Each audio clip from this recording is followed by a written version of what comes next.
ever notice how airports are like experiments in how much nonsense a human being will tolerate?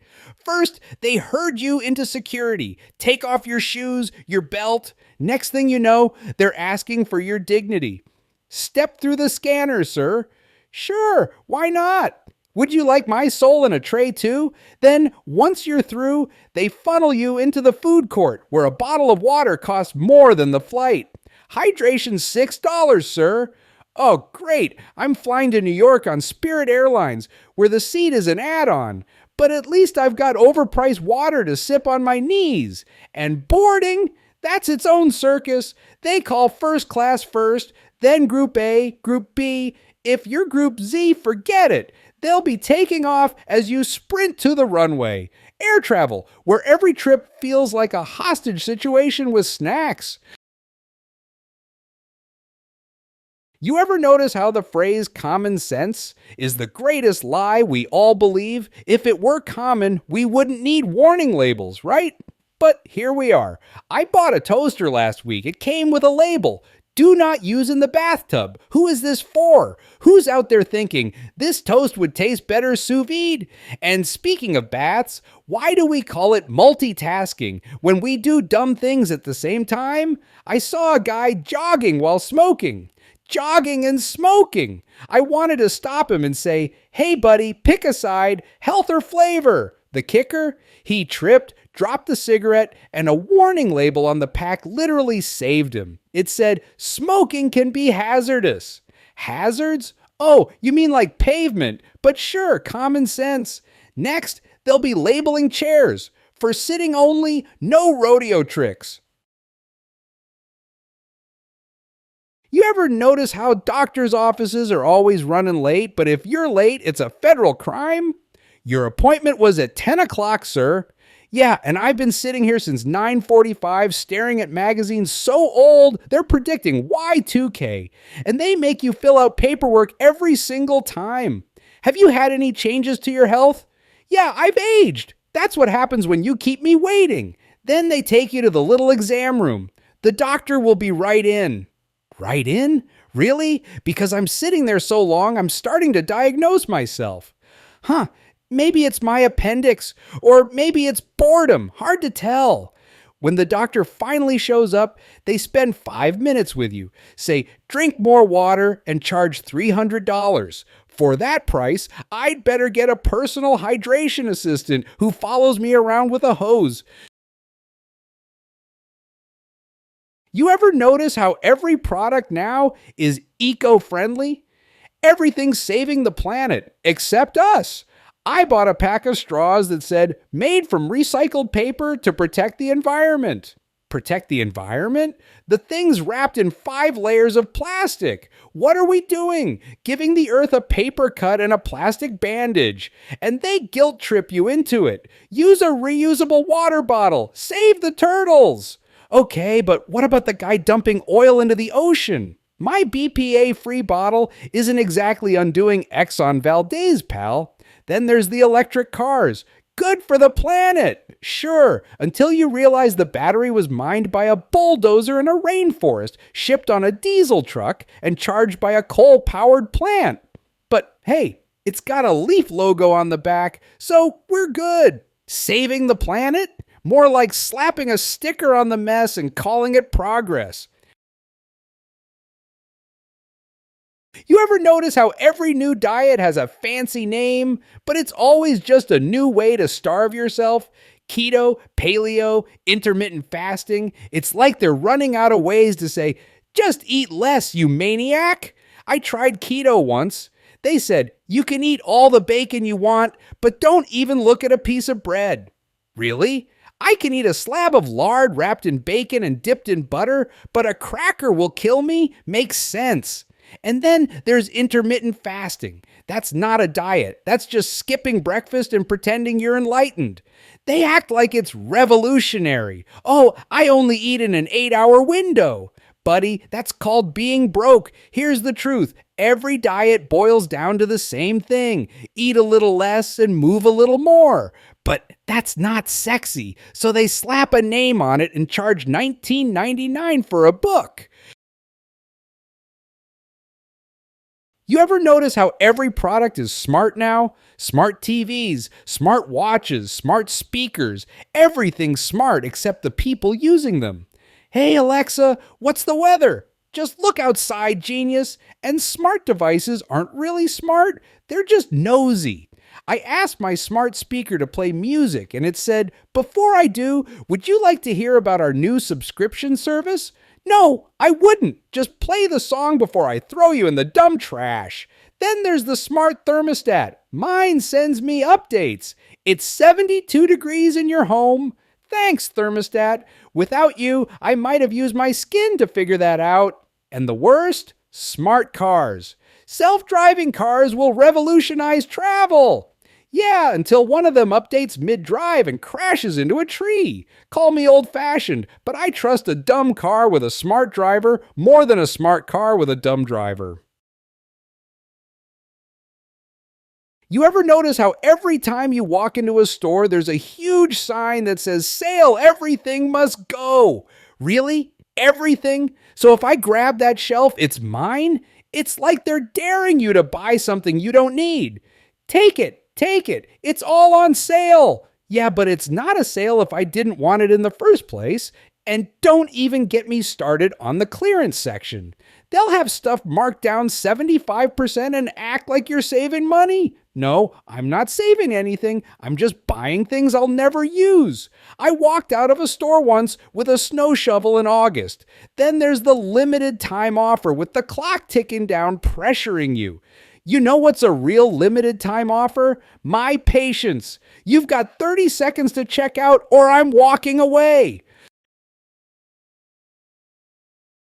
You ever notice how people talk about finding themselves like they're a set of lost car keys? I just need to go to Bali to find myself. Really? You're in Bali? Last I checked, you were in your apartment Googling cheap flights at 3 a.m. If your soul's in Bali, maybe it doesn't want to be found. And the things people do to find themselves are ridiculous. Yoga retreats, juice cleanses, silent meditations. Like enlightenment comes with a side of kale. I tried meditating once, sat there for 30 minutes in silence. You know what I found? A growing urge to punch the guy who told me to meditate. But the worst is when they come back. I found myself. Oh, did you? What now? Now I'm selling homemade candles on Etsy. That's great. You flew 10,000 miles to discover you're just a hippie with a Wi-Fi connection. You ever notice how banks love to charge you fees for having no money? Insufficient funds, they call it. Yeah, I know I'm broke. Thanks for reminding me and for charging me $35 to stay that way. Then they hit you with the overdraft fee. Oh, you spent more money than you had? Here's a penalty for trying to live beyond your means. Meanwhile, the bank's out here lending money it doesn't have and calling it good business. And the ATMs, those things are like little mob bosses. You want to take out $20? That's going to cost you $3. $3 for what? I'm the one doing all the work. I'm pressing the buttons. I'm taking the cash, and somehow I owe you. Banks are the only places where you get penalized for doing exactly what they want, giving them your money. It's a robbery, except we're the ones handing them the mask. You ever notice how every job interview has the same dumb question? Where do you see yourself in 5 years? 5 years? Buddy, I'm just trying to see myself in this job by next Tuesday. And they always want you to think outside the box. But then you get the job, and what do they give you? A cubicle. The whole company is one giant box, and now I'm supposed to innovate from inside it? My favorite is when they ask about your greatest weakness. Oh, I don't know, this question. You're asking me to list my flaws like I'm competing in the world's saddest talent show. Sometimes I care too much. Sometimes I work too hard. No, you don't. Your real weakness is eating lunch in your car, so nobody asks you to stay late. Interviews aren't about hiring the best person. They're about who can lie the prettiest.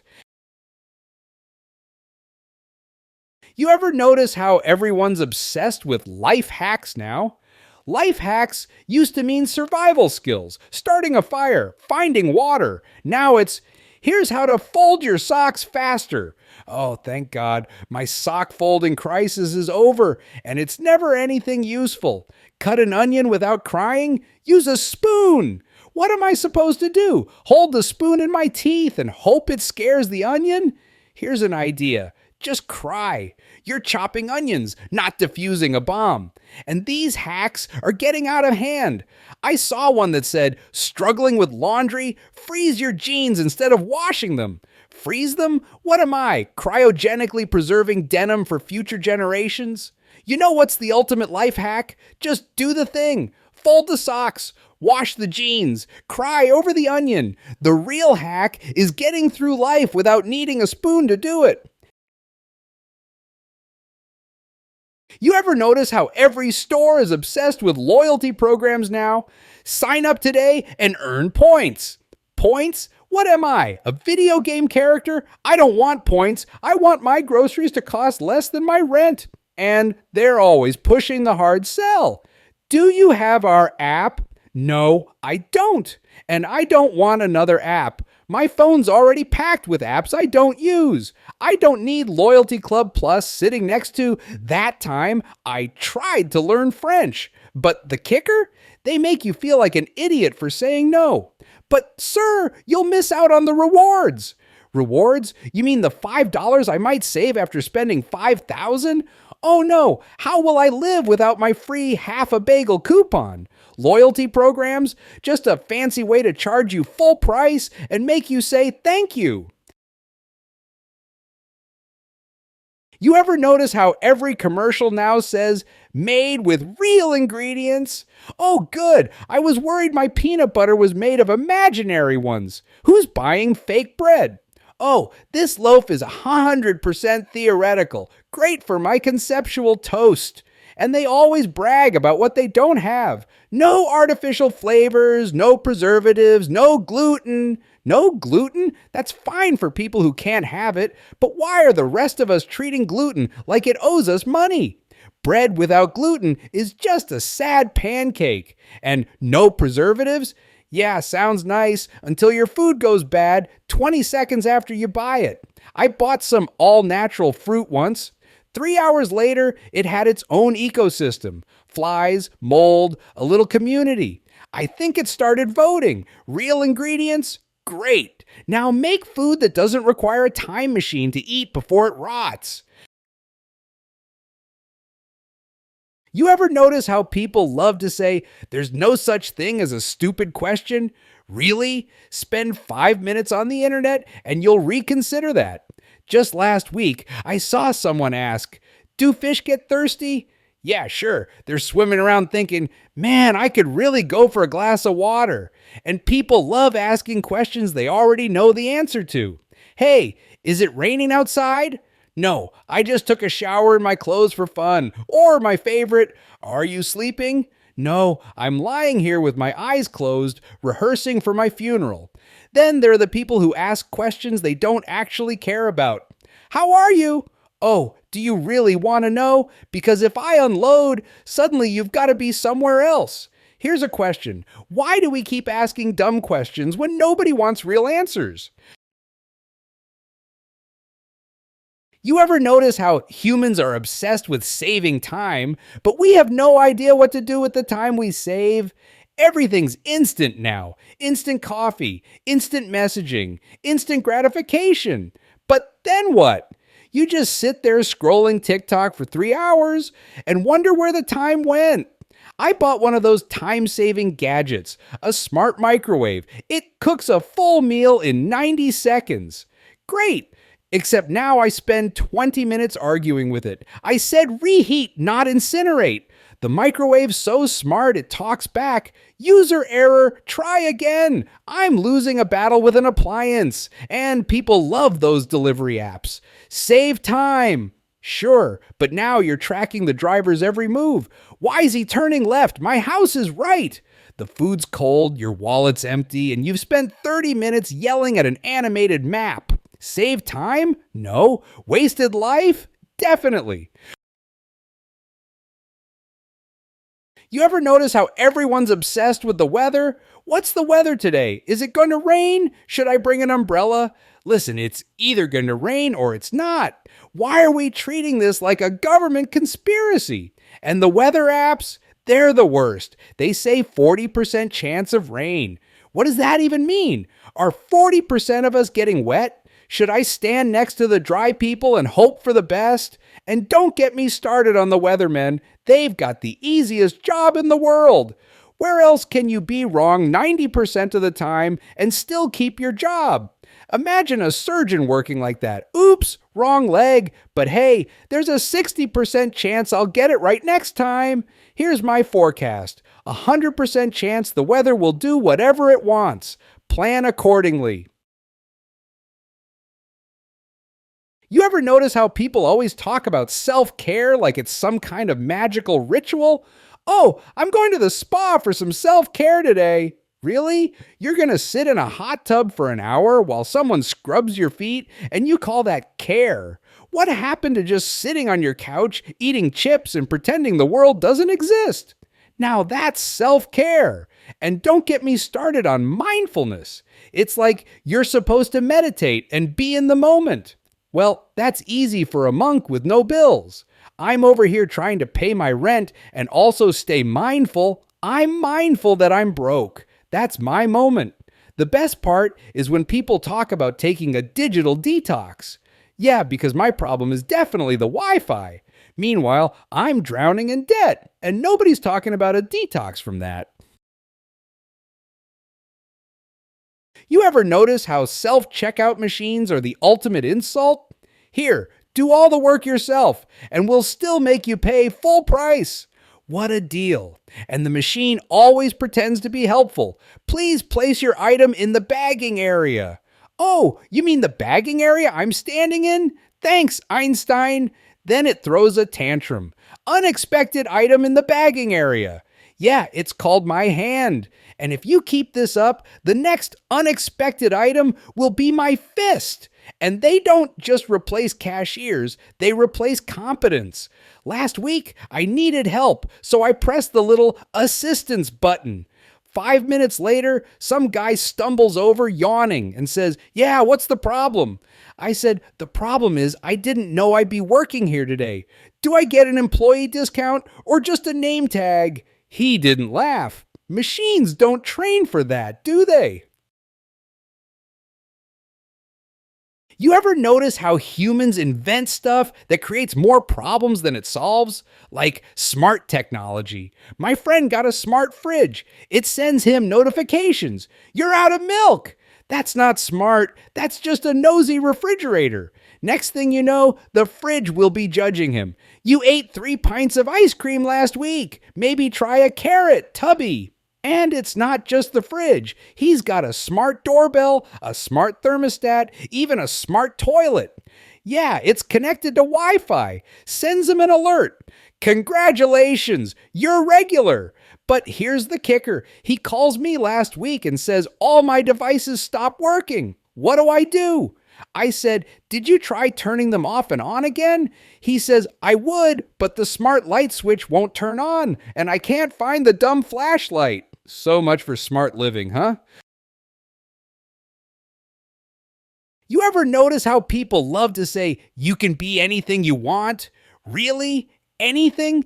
Try telling that to your boss when you quit to pursue a career as a professional napper. "Sorry, Bob, but my dreams need me. Literally, I'm gonna nap for a living. My first sponsor? A mattress store and a bag of melatonin." Or better yet, tell the DMV. "What do you do for work?" "Oh, I identify as retired, but I'm still employed." Write that down. They'll laugh you out of the building. And what's with people wanting to live their truth? Listen, your truth doesn't pay the rent. The landlord doesn't care if you're a misunderstood artist with a gluten-free chakra. He just wants the check. But hey, shoot for the stars. Just remember, if everyone lived their dream, society would collapse. Somebody's got to fix the plumbing, pal.